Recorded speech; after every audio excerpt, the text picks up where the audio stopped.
I believe in destiny, but I also believe that you can't just sit back and let destiny happen. A lot of times an opportunity might fall into your lap, but you have to be ready for that opportunity. You can't sit there waiting on it. A lot of times you're going to have to get out there and make it happen. Spike Lee.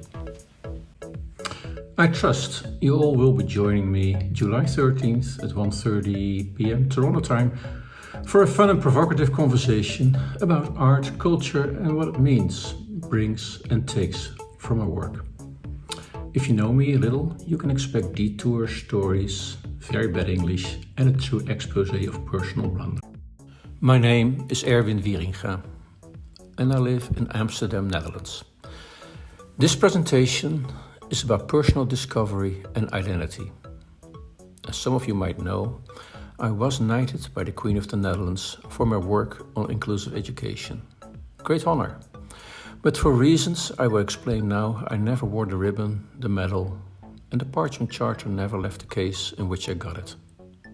Instead, I have the charter my father got, knighted as well, framed on the wall. He survived Nazi imprisonment and concentration camp as political prisoner, and finally a death sentence just because the commander of the last camp spent his best years in the small town my dad originated from. He simply couldn't do it, and he turns out to be the sole survivor of thousands executed in the last months of the war. He dedicated his life to humanity and human rights. I was knighted for that. The basic coincidence of one man who saw him as a person and his determination to make a difference humbled me to never expose my still failing attempts to create an inclusive Netherlands. What I mean to say is that pursuing inclusion is part of my personal culture. As is storytelling, bicycle tramping, watching movies, performing with a pole dancer, being a soccer fanatic and a father and grandfather. Art plays an important role as the fuel that makes things going for me.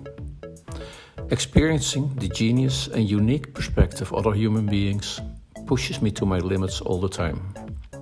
So, when I see that in our work field we rarely create opportunities to build on a unique personal story/culture through unique encounters, we deprive people of their uniqueness. That's why I detest special culture, like the theme restaurants for people with Down syndrome, and all of many more examples.